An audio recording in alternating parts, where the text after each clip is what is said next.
Hi, this is மனிதரம் பேச சுனில். பெற்றோர்கள் பிள்ளைகளுக்கு இழக்கக்கூடிய பொதுவான தவறுகள், மிஸ்டேக்ஸ் என்னெல்லாம்? ஏன் இந்த மிஸ்டேக்ஸ் இப்போ இருக்குது, அப்போ வரல? 90s கிட்ஸ், 80s கிட்ஸ் எல்லாம் அந்த காலத்தில் பார்த்திங்கன்னா எல்லாருக்குமே பிரச்சனை இருந்துச்சு. எல்லாருமே படிப்பெல்லாம் ஏறாது. அப்படியெல்லாம் பெரிய படிப்பாளியும் இருந்தது கிடையாது. ஒரு சிலர் படிப்பாங்க, ஒரு சிலர் படிக்க மாட்டாங்க. ஆனால் அன்றைக்கி வந்துட்டு ஒரு லிபரேஷன் இருந்துச்சு. ஃப்ரீயாக வந்துட்டு ஹேண்டில் பண்ணக்கூடிய இது இருந்துச்சு. ஆனால் இன்றைக்கி இருக்கக்கூடிய கலாச்சாரத்தை பார்த்திங்கன்னா, ஸ்கூலை விட்டு குழந்தை வீட்டில் வந்து அடுத்த செகண்டே குழந்தைங்க ஹோம்ஒர்க், அது இது அங்கே போகணும், டியூஷன் போகணும். ஒரு காலத்தில் 10th 12th தான் வந்து டியூஷன் போயிட்டு இருந்தாங்க. இன்றைக்கி எல்கேஜிலேருந்து டியூஷன் போகணும். ஏன்னா ப்ராஜெக்ட் இருக்குது, அதை பண்ணணும், இதை பண்ணணும். இன்றைக்கி பண்ணக்கூடிய எல்லா ப்ராஜெக்ட்டுமே பெற்றோர்கள் தான் பண்ணுறாங்க. அது எல்லா டீச்சர்ஸுக்குமே தெரியும். அது சொல்ல வேண்டிய தேவையில்லை, இது எல்லா இடத்துலையும் நடக்கிறது தான். ஆனால் இன்றைக்கி குழந்தைங்களுடைய பிரச்சனை மிக மிக மிக அதிகமாக இருக்குது. இது சைக்கலாஜிக்கலாக அஃபெக்ட் ஆகுறாங்க அப்படின்னு பேரண்ட்ஸுக்கு ஒரு சில நேரம் தெரியறது கிடையாது. இது எப்போ தெரியும்னா, குழந்தைங்கள் உண்மையிலேயே சைக்கலாஜிக்கல் ப்ராப்ளத்தில் இருக்கும்போது, அவங்கள திருப்பி கொண்டு வராத பொழுதும் அவங்களுடைய பிரச்சனையை வந்துட்டு கொஞ்சம் கொஞ்சமாக புரிஞ்சு கொள்ள தொடங்குறாங்க. அப்போது இது முன்னாலேயே வந்து தெரிஞ்சுக்கிட்டால் நம்ம வந்து கொஞ்சம் ஃப்ரீயாக இருக்கலாம்ல. அப்போது பெற்றோர்கள் செய்யக்கூடிய ஒரு சில டார்ச்சர், ஸ்ட்ரெஸ், டிப்ரெஷன், ஏன்னா அவங்க தெரிஞ்சு பண்ணலை. இதுவும் ஒரு புரிஞ்சிக்க வேண்டிய ஒரு இது. அவங்க தெரிஞ்சு பண்ணலை. இன்றைக்கி இருக்கக்கூடிய சூழ்நிலை கருதி தான் அவங்க வந்துட்டு அவங்களுடைய குழந்தைங்களை பெஸ்ட்டாக பார்க்குறாங்க. எல்லாருமே பெஸ்ட்டாக இருந்தால் அப்போ எல்லாருக்குமே ஃபஸ்ட் ரேங்க் எடுக்கணும்னா அவன் என்ன, யார் வந்து கடைசி ரேங்க் எடுப்பா, இல்லை 2வது ரேங்க் எடுப்பா, இல்லை 3வது ரேங்க் எடுப்பான்? இதெல்லாம் இருக்குது. ஆனால் பெஸ்ட்டாக நினைக்கிறாங்க, பெஸ்ட்டாக வந்துட்டு வரணும். நம்ம குழந்தையும் அவங்களோட ஒருபடி கீழே இருக்கக்கூடாது, எல்லாத்துலேயும் சிறந்தவங்கணும். அந்த குழந்தை ஓவியத்தில் நல்லா இருந்துச்சுன்னா நம்ம குழந்தையும் இப்போ ஓவியத்தில் நல்லா இருக்கணும். அவங்க பாடினாங்கன்னா நம்மளும் பாடணும், அவங்க ஓடினாங்கன்னா நம்மளும் ஓடணும். அந்த ஒரு இது நம்ம குழந்தைக்கு இருக்குது அப்படின்னு நினச்சி ஒரு சில பெற்றோர்கள் தங்களுடைய குழந்தையை ரொம்ப ரொம்ப ரொம்ப ரொம்ப ப்ரெஷரைஸ் கொடுக்கறதுனால அந்த குழந்தை நாளைக்கு எப்படி ஆகுதுன்னா சைக்கலாஜிக்கலாக அஃபெக்ட் ஆகுது. இது இப்போ தெரியாது, போக போக போக அந்த குழந்தையினுடைய பிஹேவியரில் கொஞ்சம் மாற்றங்கள் ஏற்படும் போது, அவங்களுடைய உறவில் விரிசல்கள் ஏற்படும் போது, அப்போ என்னுடைய குழந்தையினுடைய பழக்க வழக்கங்கள் வித்தியாசமாக இருக்குன்னு அப்போ தான் தெரிய வரும். ஏன்னா இப்போ இருக்கக்கூடிய கவுன்சிலர்ஸை கேட்டால் கூட அதை தான் சொல்லுவாங்க. நாங்கள் அதிகமாக கவுன்சிலர்ஸை பார்த்துக்கிட்டு இருக்கோம். இன்றைக்கி வரக்கூடிய குழந்தைங்களுடைய பிரச்சனை வந்து குழந்தைகளுடைய பிரச்சனை கிடையாது, சமூகத்தினுடைய பிரச்சனையும் இந்த எஜுகேஷனுடைய பிரச்சனையும் அம்மா கொடுக்கக்கூடிய பிரச்சனையும் தான் இன்றைக்கி அதிகமாக இருக்குது. அது மாற்றுக்கருத்து எதுவும் இல்லைன்னு நான் நினைக்கிறேன். அப்படி இருக்கும்போது ஒரு சில ஃபியூ பாயிண்ட்ஸ் உங்கள்கிட்ட ஷேர் பண்ணலான்னு நினைக்கிறேன். ஃபஸ்ட்டு பார்த்தீங்கன்னா, அதாவது இதுதான் படிக்கணும், இது படிக்கக்கூடாது அப்படின்னு பெற்றோர்கள் தான் முடிவு பண்ணுறாங்க. இது ஏராளம் முறை சொல்லியாச்சு, நீங்கள் எதுவுமே தலையிடாதீங்க.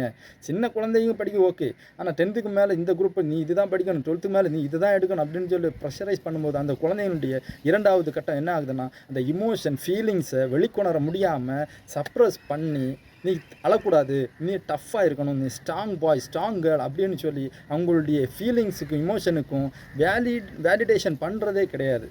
அவங்கள வந்துட்டு ரொம்ப டிஸ்கரேஜ் பண்ணக்கூடிய ஒரு நிலையில் நம்ம தள்ளப்படுறோம்.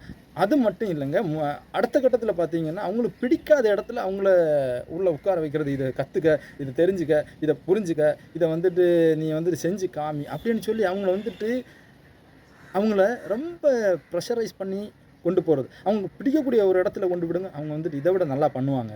நம்மளுக்கு பிடிச்ச இடத்துல கொண்டு விடுறதுனால தான் இந்த பிரச்சனையெல்லாம் வருது. அவங்களுக்கு பிடிச்ச ஒரு இடத்துல விடுங்க, கண்டிப்பாக வந்துட்டு அதில் ஒரு பெரிய மாற்றம் வரும். அப்புறம் இது இன்றைக்கி இருக்கக்கூடிய கலாச்சாரத்தில் எல்லா பெற்றோர்கள்ட்டையும் இருக்குது. இதை என்னுடைய கவுன்சிலிங்லையும் சரி, நான் இப்போ செஷன் எடுக்க போகிற இடத்துல வந்து அதிகமாக நான் பார்த்துருக்கேன். அதாவது எங்கே போனாலும் தன்னுடைய குழந்தை அச்சீவ் பண்ணிட்டு தான் வரணும்.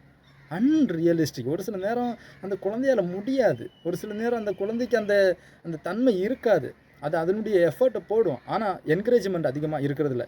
என்ன நீ பண்ண, இன்னும் கொஞ்சம் நல்லா பண்ணியிருக்கலாம்ல, இது ஒன்றுமே இல்லை, உனக்கெல்லாம் சொல்லிக் கொடுக்குறது வேஸ்ட்டு. இந்த மாதிரியான தரைக்குறைவான, அதாவது லோ செல்ஃப் எஸ்டீமை உருவாக்கக்கூடிய வார்த்தைகளை பயன்படுத்தி கொண்டு இருக்கிறது தான் இன்றைக்கி இருக்கக்கூடிய கலாச்சாரம். தெரிஞ்சு செய்கிறாங்களா, தெரியாமல் செய்கிறாங்கன்னு தெரியாது. ஒருவேளை நீங்கள் செஞ்சீங்கன்னா இன்றைக்கி ஸ்டாப் பண்ணுறது ரொம்ப ரொம்ப நல்லதுன்னு நான் சொல்லுவேன். அப்புறம் இதெல்லாம் விடுங்க, இன்னொன்று இருக்குது. தன்னுடைய ஒரிஜினாலிட்டியை வாழ விடாமல், நீ இந்த ஆள் மாதிரி இருக்கணும், இவர் மாதிரி பேசணும், இப்படி பேசணும், அப்படி பேசணும், இப்படி நீ வந்துட்டு வேலை செய்யணும், இப்படி படித்தா தான் இப்படி வர முடியும், தன்னுடைய ஒரிஜினாலிட்டியை இழக்க வைக்கக்கூடிய ஒரு கலாச்சாரத்தில் தான் நம்ம இன்றைக்கி போயிட்டுருக்கோம். ஆனால் இன்றைக்கி சோசியல் மீடியா அது இது எல்லாமே பார்க்குறாங்க, குழந்தைங்களும் பார்க்குது. குழந்தைங்களுக்கு ஒரு சில இதெல்லாம் புரிய வருது. இன்றைக்கி இருக்கக்கூடிய ஜெனரேஷன் மோஸ்ட் ஆஃப் த மார் எஜுகேட்டட். ஆனால் அப்படி எஜுகேட்டட் இருந்தால் கூட அவங்களுடைய மத்தியிலையும் இந்த ஒரு எண்ணம் இருந்துக்கிட்டே இருக்குது, இந்த ஒரு ஐடியாலஜி இருந்துக்கிட்டே இருக்குது. அதை எடுத்து வெளியே வைக்க முடிய மாட்டேங்க. அதாவது ஒரு மனிதனுடைய ஒரிஜினாலிட்டியில் ஒரு மனிதனை விடுறது கிடையாது. அப்போ அந்த ஒரிஜினாலிட்டி, அந்த யூனிக்னஸ் எங்கே வெளிப்படும், தெரியாது. அப்போ அவன் அந்த மனிதன் பிறந்ததற்கான காரணம், அந்த ஒரிஜினாலிட்டி அங்கே மறைந்து போகுது. அப்படி தான் வந்து பெரிய பெரிய பேச்சாளர்களும், எழுத்தாளர்களும், பெரிய சைக்காலஜிஸ்ட்டும் சொல்கிறாங்க. அடுத்த கட்டத்தில் பார்த்தீங்கன்னா, ஒரு முக்கியமான தகவல், ஒரு சில குழந்தைங்களுக்கு இந்த ஃபுட்டு தான் சாப்பிடணும், இந்த ஃபுட்டு பிடிக்காது அப்படின்னு இருக்கும்போது, ஒரு சில பெற்றோர்கள் அதை திணிச்சு ஊட்டும்போது, நாளைக்கு அது எப்படி ரிவீல் ஆகுதுன்னா, நெகட்டிவ் ரிலேஷன்ஷிப்பை உருவாக்குது. இது அதிக பெற்றோர்கள் தெரியறது கிடையாது. இது கண்டிப்பாக சாப்பிடணும், இது நல்லது. குழந்தைங்களுக்கு தெரியும் நல்லது தான். ஆனால் அதை விட நல்ல உணவுகளை கண்டிப்பாக வந்து சாப்பிடுவாங்க. எதுவுமே சாப்பிடாமலாம் இருக்க மாட்டாங்க. ஏதோ ஒரு உணவு முறைகளை வந்துட்டு அவங்க வந்துட்டு டிஸ்லைக் பண்ணுறாங்க. ஏன்னா அவங்க பாடி சொல்லுது, அவங்க மைண்டு சொல்லுது. அதை ஏற்றுக்கிட்டோன்னா வாமிட் வரும், அவங்களால ஒரு மாதிரி டிஸ்கஸ் லைஃபாக இருக்கும் அப்படின்னு சொல்லி அவங்களுக்கு உணர்றாங்க. அப்போ ஒரு சிலதை வந்து நம்ம சொல்லி புரிய வைக்கலாம். ஆனால் ஒரு சிலது அவங்க புரியாத போது நம்ம எதுக்கு திணிக்கிறோம், நம்ம எதுக்கு அதை உள்ளே போய் அதை நீ இது எடுத்தால் தான் நல்ல ஹெல்த்தியாக இருப்பேன்னு நம்ம வந்து சொல்கிறது ரொம்ப ரொம்ப கஷ்டம். இதுக்கு எல்லாத்துக்குமே முட்டுக்கட்டையாக ஒரு குழந்தையினுடைய வாழ்க்கை எப்படி தீர்மானிக்கப்படுதுன்னா, கடைசியில் அவங்க எடுக்கப்பட்ட அந்த ட்ரீம்ஸ்ன்னு சொல்லுவாங்கள்ல, கனவு, இது ஆகணும், இப்படி இருக்கணும், இப்படிப்பட்ட ஒரு ஆளாக மாறணும், இப்படி சமுதாயத்தில் நான் வரணும், இப்படி நான் வேலை செய்யணும் அப்படின்னு சொல்லக்கூடிய ஒரு எண்ணமானது இங்கே சப்ரஸ் பண்ணப்படுது. இது எதனாலன்னா, இவ்வளோ கொடுத்த டார்ச்சர்னால தான். அதனால் இன்றைக்கி பிரச்சனை குழந்தைங்களுக்கு கிடையாது, பெற்றோர்கள் செய்யக்கூடிய ஒரு சில தவறுகள்னால குழந்தைகளும் அடிபடுகிறார்கள். இன்றைக்கி பார்த்திங்கன்னா ஏராளமான குழந்தைகள் சைக்கலாஜிக்கலாக அஃபெக்ட் ஆகிருக்காங்க, சைக்கலாஜிக்கல் டிஸார்டரோடு பயணித்து கொண்டிருக்கிறார்கள். அதனால் பெற்றோர்கள் எல்லாத்தையும் வந்துட்டு சந்தோஷ் சுப்ரமணியம் படத்தில் வர மாதிரி பிரகாஷ் மாதிரியே எல்லாரையும் பார்க்க நினைக்காதீங்க. பிரகாஷ் ராஜ் கடைசியில் சொல்கிறாரு, நான் எல்லோரும் நல்லது தானே நினச்சேன். அங்கே தான் தப்பு பண்ணுறோம். அவரவர்களுக்கான ஒவ்வொரு இது இருக்கும். அவங்க வழியில் விடுங்க. அவங்க வந்துட்டு உங்களுடைய பேச்சை கேட்பாங்க, நல்ல ஒரு வாழ்க்கை அமையும். அவங்களும் வாழ்க்கையில் ஒரு சில இதை கற்றுக்குவாங்க, கற்றுக்குவாங்க, தெரிஞ்சுக்குவாங்க, பல நாலேஜை கேதர் பண்ணுவாங்க. அதனால் பெற்றோர்கள் எடுக்கக்கூடிய முடிவும் சரி, குழந்தைங்களுக்கு சாதகமாக இருக்கணும், குழந்தைங்கள ஃப்ரீயாக விடணும், அவங்கள வந்து சுதந்திரமாக முடிவெடுக்க விடணும். இப்படியெல்லாம் இருந்தால் மட்டுமே குழந்தைகள் நாளைக்கு இல்லைன்னா வருங்காலத்தில் ஒரு நல்ல ஒரு ஆளுமையாக இந்த சமூகத்தில் இருக்கும் என்பது எந்த ஒரு மாற்று கருத்தும் கிடையாது. ஸோ இன்னும் நம்ம குழந்தைங்களை ஹேண்டில் பண்ணுறதை பற்றி அதிகமாக பார்ப்போம். அது வரைக்கும் உங்களோடு விடைபெறுவது மனிதரம் பேசும் சுனில்.